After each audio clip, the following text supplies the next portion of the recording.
Bonjour et bienvenue dans Archi Urbain, l'émission qui vous parle d'architecture et d'urbanisme. Aujourd'hui, je vous invite à une émission quelque peu exceptionnelle car je vais oser faire une comparaison entre Bruxelles et Dubaï. Et ce, sur 3 axes, la hauteur, le commerce et la mobilité. Pour démarrer, je suis en charmante compagnie avec Stéphane Sonneville du groupe Athénor. Bonjour Emma. Comment vas-tu? Mais en pleine forme. Alors, Stéphane est le constructeur de la plus haute tour de logement à Bruxelles, l'Upside. Le promoteur, on va dire. Le promoteur. Il y a eu des entreprises qui les ont construites pour nous. Oui. Mais le promoteur, c'est-à-dire celui qui achète le terrain et qui choisit un architecte, choisit un entrepreneur et puis qui vend les appartements également. Alors Stéphane, c'est marrant parce que donc on voit sur les images des tours de Dubaï, la tour Up nous semble tellement haute ici à Bruxelles, elle a tellement fait parler d'elle et pourtant elle est toute petite. Hein. Alors 140 mètres, oui, c'est haut. C'est haut pour Bruxelles. C'est haut pour Bruxelles, c'est même haut pour la Belgique puisque la tour Upside est la plus haute tour de logement de Belgique. Donc effectivement, c'est une très haute tour pour le pays. Mais à l'échelle de Dubaï, on n'en parle même pas. Comment ça se fait? Pourquoi est-ce qu'on ne construit pas plus haut à Bruxelles? Ouais, je pense qu'il y a une question de relativité, en fait. On a des activités également en Wallonie, à Namur. Et là, un immeuble de 16 étages, c'est une tour à Namur. À Bruxelles, c'est 42 étages. Et à Dubaï, c'est 824 mètres. Oui, c'est ça, la Burj Khalifa. Je suis monté au 148e étage pour prendre quelques plans. Quand tu effectivement une tour de 16 étages, c'est une maison. On n'en voit pas, une tour de 16 étages à Dubaï, on n'en voit pas. Mais quand on monte effectivement au haut de la Burj Khalifa, on se rend compte que le paysage ne apparaît finalement pas plus petit que ce qu'on peut voir de Bruxelles en haut de la tour Upside.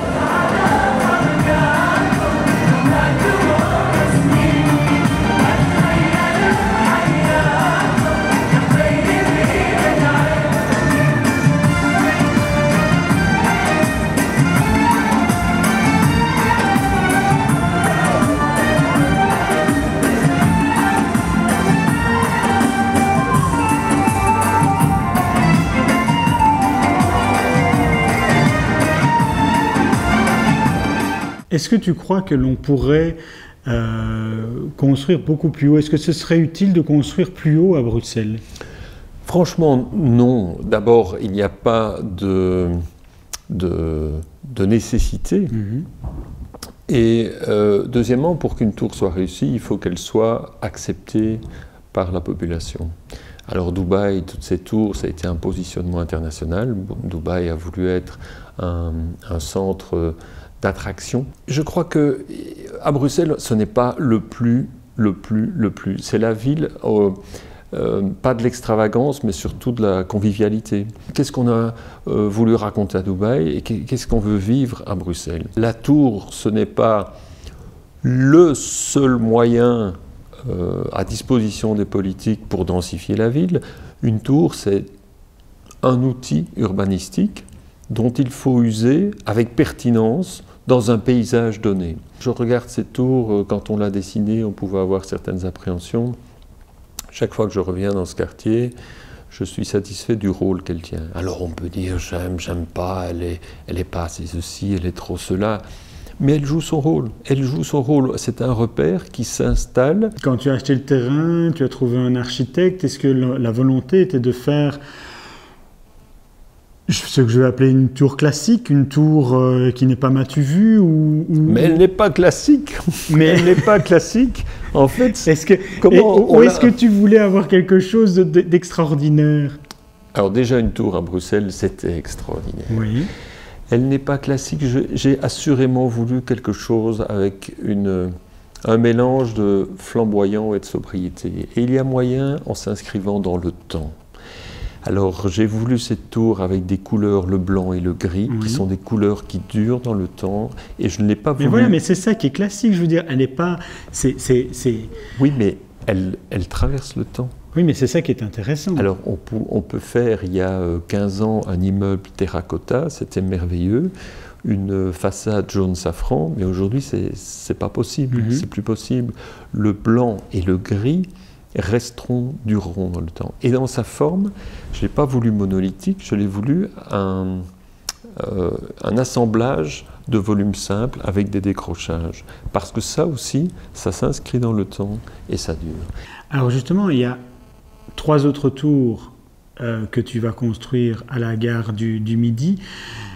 Là aussi, comment est-ce que tu as entrevu ces tours-là?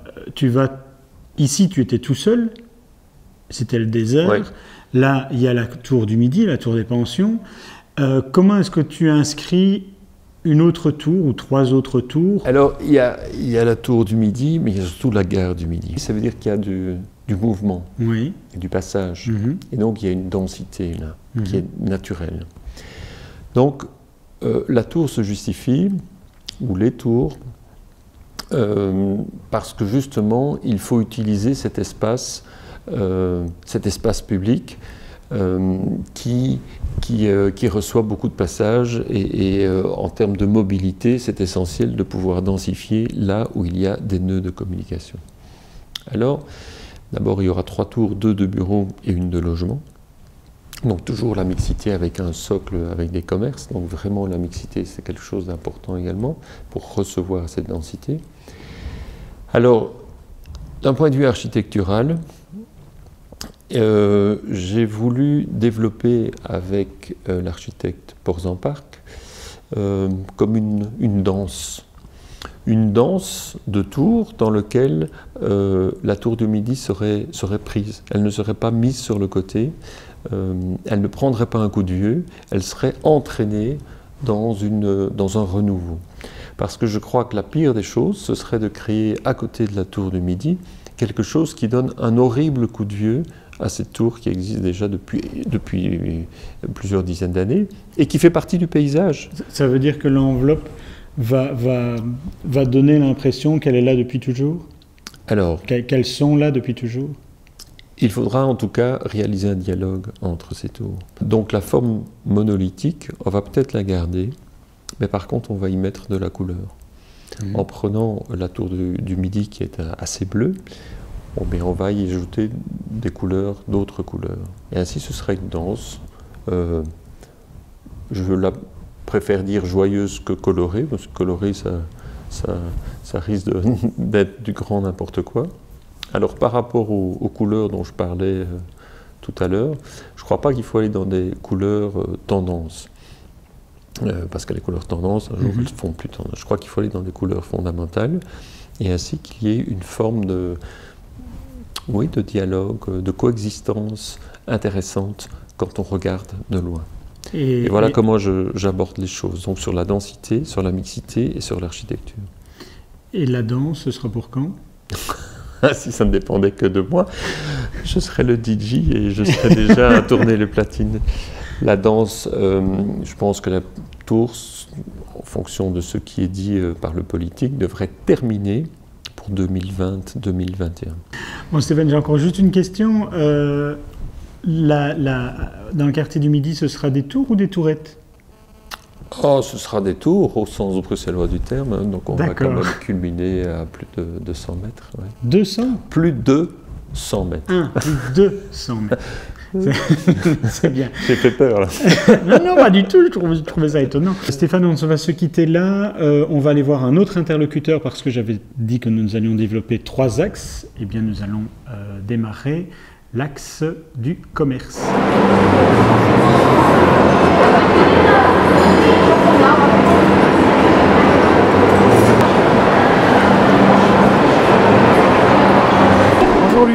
Bonjour. Alors nous allons parler du point de vue de l'axe commerce pour comparer un peu Bruxelles à Dubaï, parce que Art & Build va construire les 2 plus grands chantiers de centres commerciaux à Bruxelles et même en Belgique, je pense, non? En Belgique, j'en aurais pas la prétention. En tant que Néo, c'est quand même, ça fait 110 000 m² de commerce, donc il faudrait comparer à Wenegem étendu, on doit être de cet ordre-là.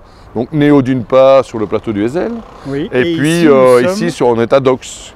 Ouais. On est à Docks parce que Docks pousse, comme on peut le voir derrière nous, Docks pousse depuis un certain temps, et Docks va ouvrir en 2016. Et Docks, c'est quoi alors? C'est aussi un centre commercial? Docks, c'est un centre commercial, mais c'est un centre commercial qui est, je dirais, à plusieurs affectations. Il y a essentiellement du commerce, mais c'est une reconstruction de la ville. C'est un step point entre, je dirais, Schaerbeek, Bruxelles et Neder-Overembeek qui se trouve derrière nous. Donc ça a quand même aussi une volonté de reconstruction de la ville. Et puis il y a aussi des surfaces de loisirs, des surfaces de spectacles et des surfaces de production de biens immatériels.